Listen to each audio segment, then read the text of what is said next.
والذين كفروا وكذبوا بآياتنا أولئك أصحاب النار هم فيها خالدون.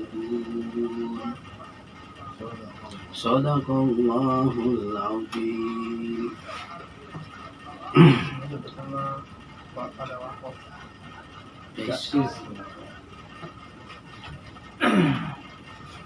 Kalau nggak kuat nafas, ashabun nar itu.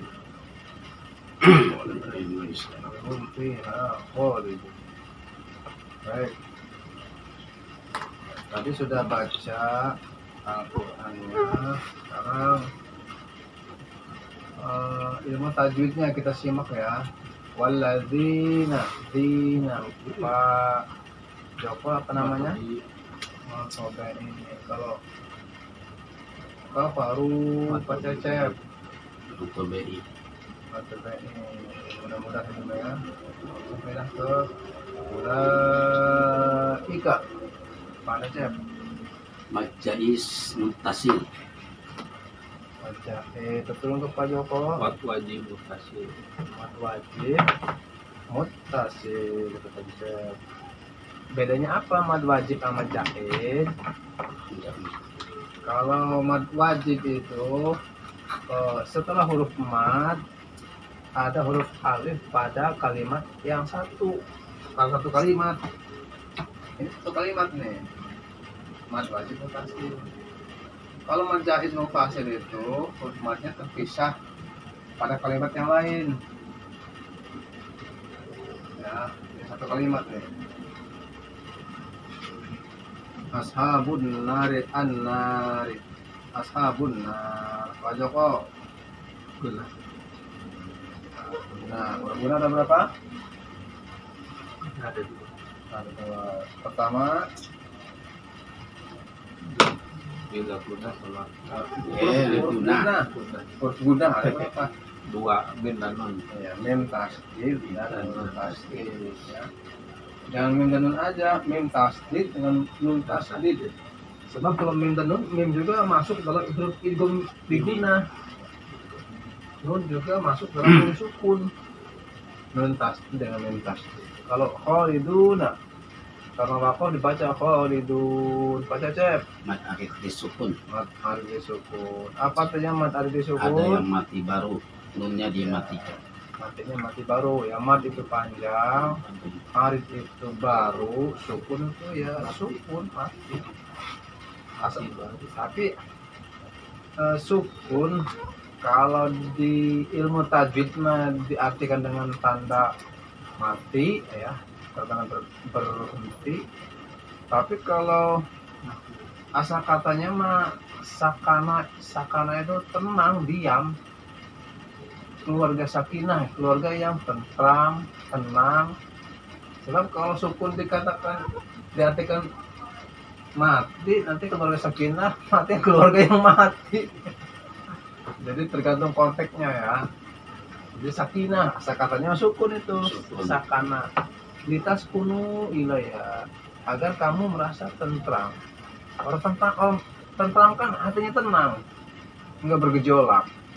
Begitu juga makna sukun ini, mati di sini mati tenang ya, tidak ada harokat. Nah sekarang kita simak ilmu tajwidnya sudah, kemudian ilmu nahunya, ilmu sorofnya. Pak Cecep, kafaru kalimat apa? Kafir isim. Kafaru kan bukan kafir ini, kafaru Fiil. kenapa isim? Kafir orang-orang kafir. Kafaru Fiil. Asal katanya mah kafaru. Kalau kafirun isim Ya. Datang ya. ya, itu bedanya. Kalau isim itu ada tanwin atau ada pemasuk huruf al. Kadzabu apa Pak Joko? Kalimat apa? Ini kenapa? Fi'il madhi ya. Fi'il madhi. Kan asal katanya makan kadzabu.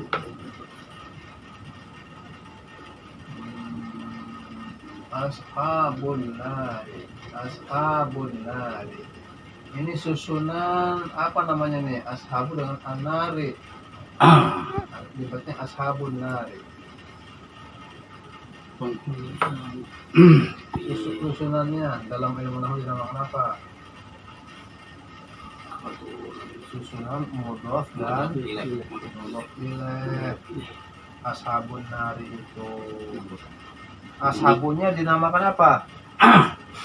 Budok. Bonceng. Ya, ashabu disebut mudhof Asabun. ya, membonceng. Anarinya mudhofun ilaih ya, dibonceng. Ingat, mudhof itu harus majrur, harus jar, makanya ashabun nari. Pak Joko, hum Itu kalimat apa? isim. Isimnya isim apa? Domir. Isim domir. Coba ditasrif isim domir. Huwa, huma, hum. Ayo bareng-bareng. 1, 2, 3. Huwa, hum. Iya, Iya, huwa. huma, hum. Anta, antuma. Anta, antuma, Antuma. Antuna. antuma. Anak. Anak. Kalau hum artinya apa hum? Hum itu dia laki-laki. Hum Hum. itu Oh iya, orang perempuan. banyak. Orang mereka. Orang banyak. Oh, mereka. Oh iya, benar. Jadi, Kalau huwa, huwa, huma, hum. Dia laki-laki. dia laki-laki satu. Kalau huma, Huma dia laki-laki dua. ya. Kalau huma itu boleh untuk perempuan, Boleh, boleh laki-laki. untuk laki-laki ya. Kalau hum tadi itu mereka, Mereka. orang banyak. Pak Cecep, kalau hiya, apa artinya hiya? Kalau laki-laki itu huwa, kalau Oh iya, dia perempuan itu hiya. Iya, dia perempuan satu. Ya. Kalau hunna, Unna, dia perempuan banyak. ya, perempuan banyak. Pak Joko, anta, Anta, kamu laki-laki satu.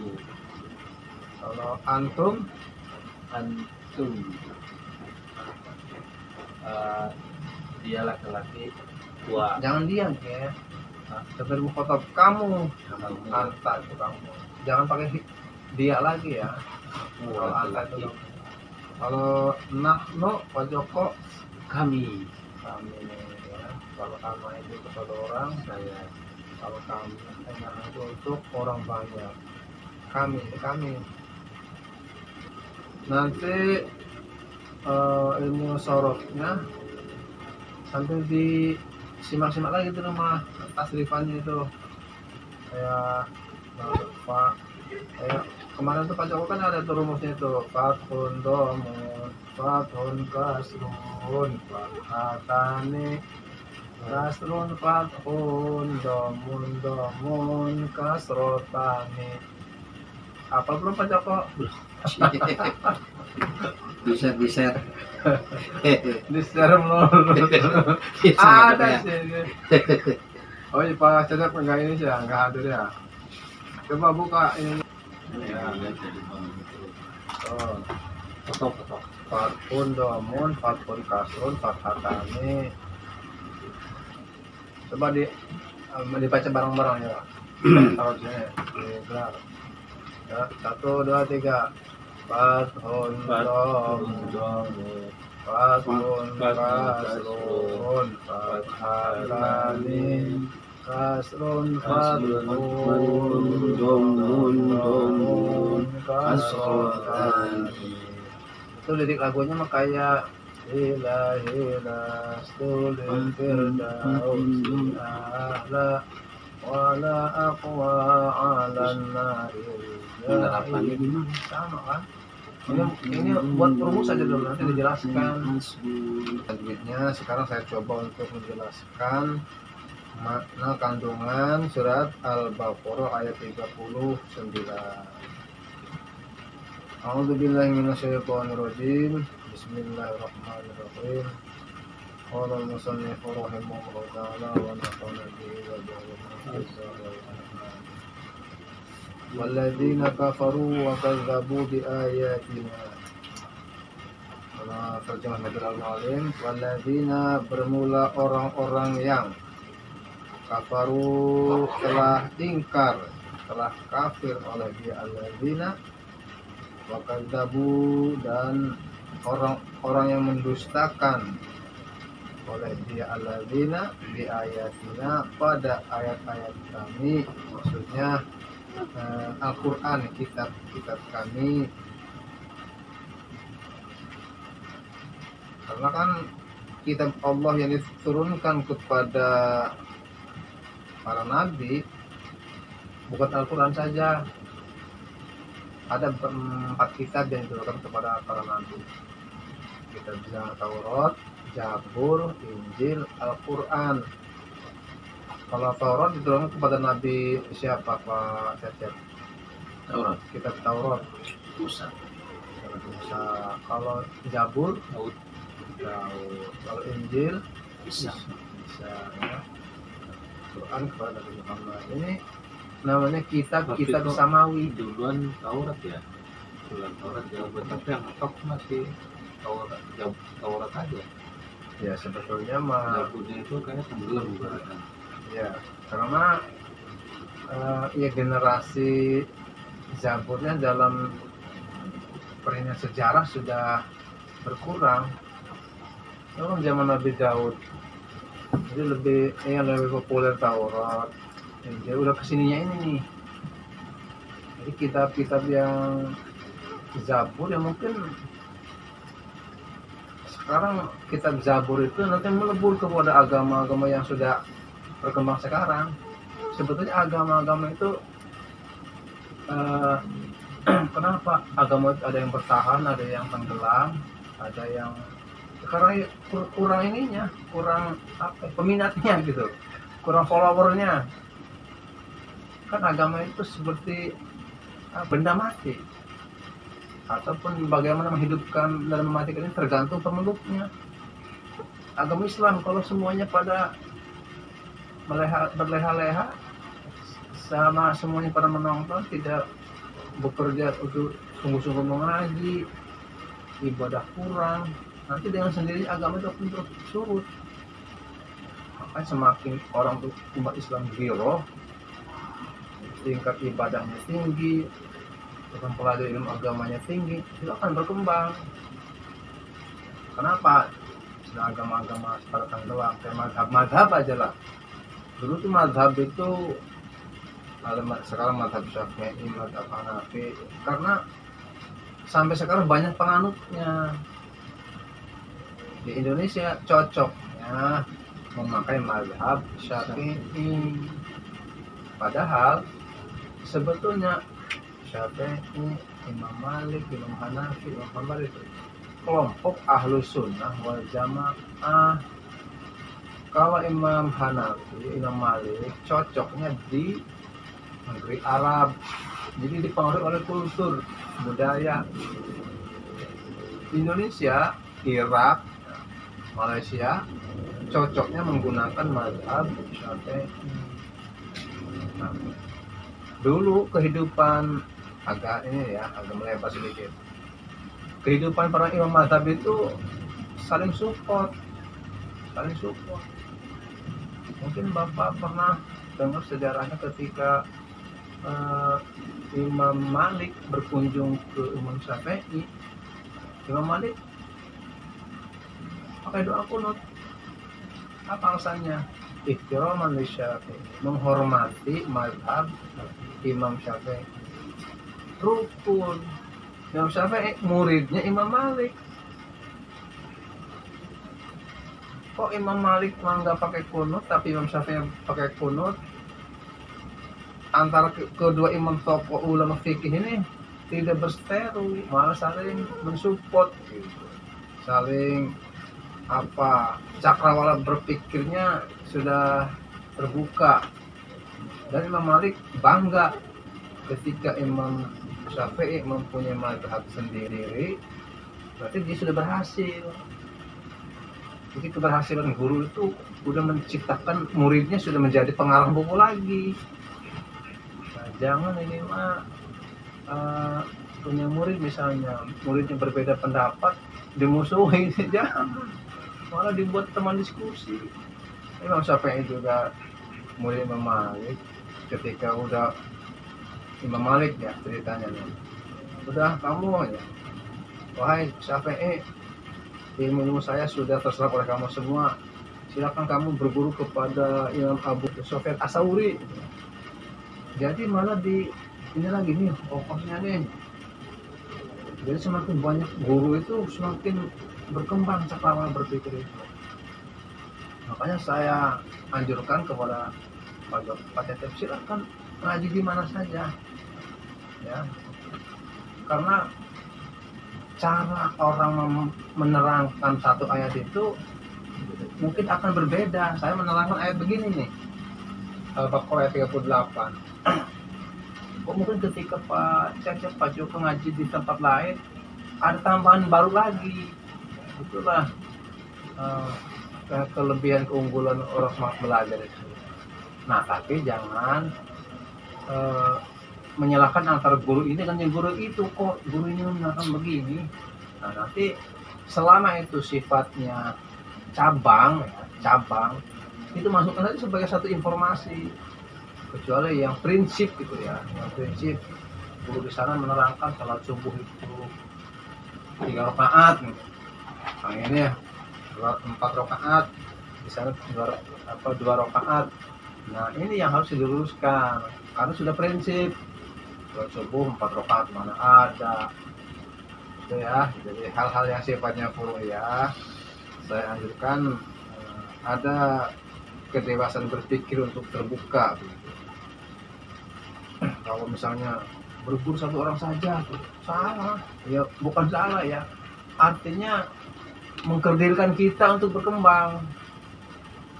Kalau berguru jangan kemana nantinya bingung, loh bingung gimana, bingung justru malah biar tambah berkembang. Biar kita itu ketika melihat perbedaan pendapat tidak alergi lagi, tidak alergi itu untuk berguru ya. Bisa ya seluas-luasnya ilmu. Baik, kita lanjutkan. Walladzina kafaru wa kadzabu bi ayatina. Ini sudah. Ulaika ashabun nar. Mereka itu orang-orang kafir, orang-orang yang mendustakan ayat-ayat Allah. Ashabun nar, penghuni. Ashabun itu asal katanya sahibun. Sahibun, sahibani, ashabun. Jadi para penghuni, para pemilik. Asal katanya sahib itu pemilik ya, sahibul barokah ya, sahibul musibah, sahibul hajat. Sudah dengar kan? Orang yang memiliki mampu hajat. Sahibul bait. Biasanya sahibul bait aja berarti orang yang pemilik rumah. Kalau di sini ashabun nar, pemilik penghuni neraka maksudnya. Diartikannya. Ashabun itu jamak taksir. Mereka itu adalah para penghuni neraka. Hum fiha khalidun. Bermula mereka itu fiha di dalamnya neraka, khalidun yaitu kekal selamanya. Makithuna abadan, ya tempat yang selamanya. La yafnuna wa la yakhrujuna, tidak sebentar dan tidak keluar. Ini untuk orang-orang kafir, untuk orang-orang yang mendustakan ayat Allah. Itu termasuk mengingkari. Asal kata kafir itu menolak, kayak cover, sampul cover gitu kan, menutup itu. Cover bu, ini cover nih, asal katanya mah kafaro, ini dari bahasa Arab, menutupi isi buku tuh, cover tuh. Ada double cover gitu kan, tinju tuh kan, bertahan gitu tuh, untuk menutupi, melindungi diri. Jadi orang yang kafir itu ya menolak kebenaran Al-Quran. Ya, dia itu sudah membatu, sudah mendarah daging, doktrin-doktrin dari zaman jahiliyah. Contoh ketika orang-orang muda, ketika ditanya dalam Al-Quran, kenapa kamu menyembah patung? Mereka cukup menjawab, qalu ma wajadna alaihi aba'ana. Ini saya mah, kalau dulunya nenek moyang saya menyembah patung, ya saya mau ikut-ikutan aja. Jadi secara argumentatif lemah. Dia itu dipaksa untuk menyembah patung itu tidak, padahal dia itu tahu kalau patung itu tidak bisa memberi manfaat apa-apa. Cuma ketika dia mau berontak, akal itu sudah dituduh melawan ajaran nenek moyang, itu ancamannya. Maka ya secara akal mereka juga patung nggak bisa memberikan apa-apa. Cuma tadi itu sudah karena doktrinnya sudah turun temurun, makanya dia juga ya menyembah karena ikut-ikutan saja, ikut-ikut nenek moyangnya. Di atas nikmatku, kata Allah, allati an'amtu alaikum, yang telah kami berikan nikmat alaikum kepada kamu semua. Nikmatnya tuh ay ala abaikum, maksudnya kepada bapak-bapak kamu, minal injai, dari keselamatan, min fir'auna, ini isim ghairu munsharif ini, min fir'auna. Jadi Nabi Musa itu kan diselamatkan oleh Allah dari kejaran Raja Fir'aun. Itu kan nikmat dari Allah. Wa khalaqal bahra, dan telah menundukkan lautan ketika Nabi Musa dikepung oleh Fir'aun tuh dengan memukulkan tongkatnya ke laut, terjadilah jalan raya. Wa tadlilul ghamami, dan menutupi awan, wa ghairu dzalika, dan lain-lain. Antashkuruha, dengan mensyukuri dari nikmat-nikmat Allah itu ditaati dengan taat kepadaku. Wa ufu bi ahdi, dan tunaikanlah janji-janji alladzi ahadtahu, yang telah engkau janjikan dilakukan kepadamu dengan imani di Muhammad, dengan iman. Ufi bi ahdikum, penuhilah janji-janji kamu alladzi ahadta ilaikum minas thawabi alaihi bidukhulil jannah, yang telah aku janjikan kepadamu dari pahala ya dukhulul jannati, dimasukkan ke surga. Wa iya ya farhabun, dan hanya kepadaku farhabun, maka takutlah kepadaku. Ini untuk peringatan orang-orang Bani Israil. Jadi Bani Israil itu sampai sekarang itu apa ya, kelompok-kelompoknya pembangkang, sehingga banyak Al-Quran menerangkan ya Bani Israil, kaum agama-agama Yahudi yang sampai sekarang itu tuh masih apa, kekejaman di Palestina itu ya. Baik, itu saja pertemuan malam hari ini dari surat penjelasan Al-Baqarah ayat 38-39. Sampai sini ada yang kita diskusikan atau kita Saya masih bingung nih Ustadz nih. ya, yang 40 ya, yang janjimu kepadaku itu, maksudnya Bani Israel itu janji apa gitu, janji kepada Allah.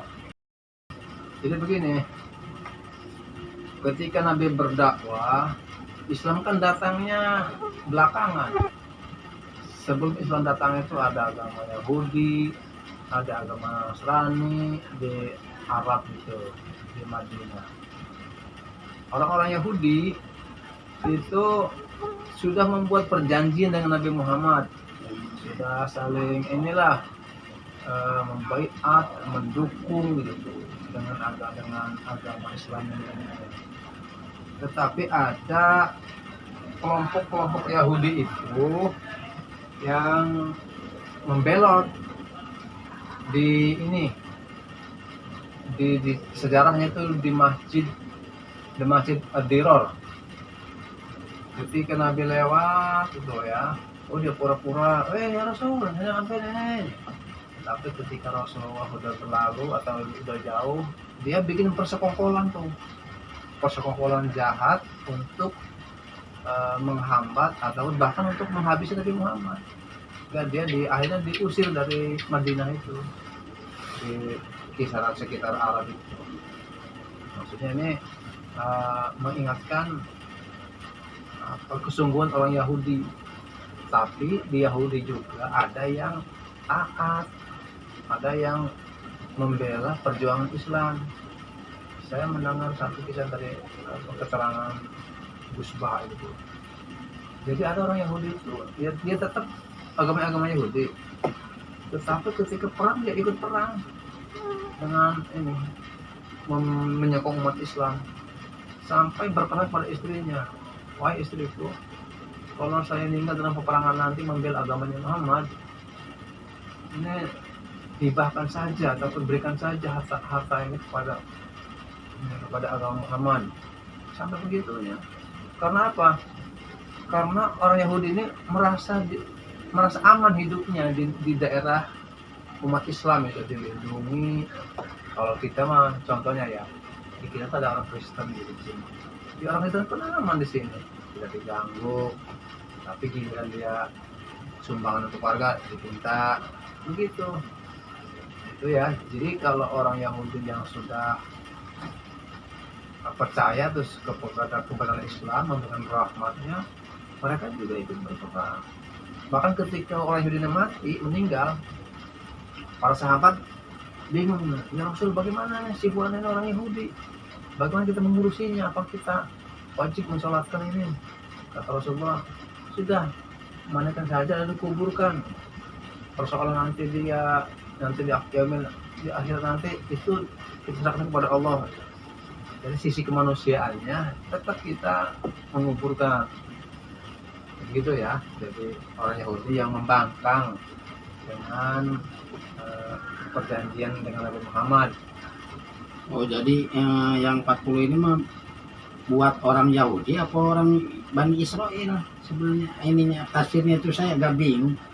Soalnya kalau dilihat dari ininya kayak cerita di Nabi Musanya gitu. Surat ini nih. Bani Israel itu, nah yang Nabi Musa Bani Israel, Nabi Yusuf Bani Israel. Oh, jadi ini mah kejadiannya di zaman Nabi Muhammad. Surat ini mah bukan kejadian di Nabi Musa gitu. Kalau Nabi Musa di sini mah memaparkan nikmat-nikmat Allah yang diberikan kepada Bani Israel. Tuh kamu lihat tuh nikmat-nikmat yang telah aku berikan kepadamu, kepada nabi kamu. Nabi Musa dilindungi dari kejaran Fir'aun gitu. Kan Bani itu keturunan. Iya. Bani Cecep. Berarti kan keturunan Cecep, anaknya, cucunya, buyutnya terus. Jadi Bani Israel itu keturunan anak-anak Nabi Yakub. Agamanya ya agama Yahudi. Gitu. Ada lagi yang lain? Kalau sudah cukup, baik itu saja yang dapat saya sampaikan. Mudah-mudahan apa yang dapat saya sampaikan diambil hikmahnya, dan jika penjelasan penyampaian tadi ada kekurangan, ini semata-mata dari pribadi saya yang masih banyak kekurangan. Terakhir mari kita bacakan doa kafaratul majlis. Sallallahu alaihi wasallam. Subhanallah wa bihamdihi asyhadu an la ilaha illa anta astaghfiruka wa atubu ilaik. A'udzu billahi minasy syaithanir rajim. Bismillahirrahmanirrahim. Wa barik wa sallim warahmatullahi ta'ala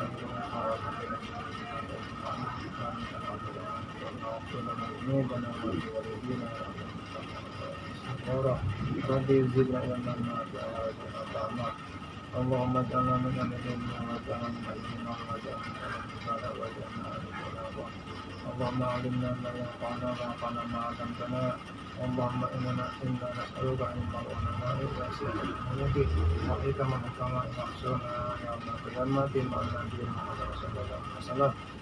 Rabbana atina fid dunya hasanah wa fil akhirati hasanah wa qina adzaban nar. Walhamdulillahi rabbil alamin.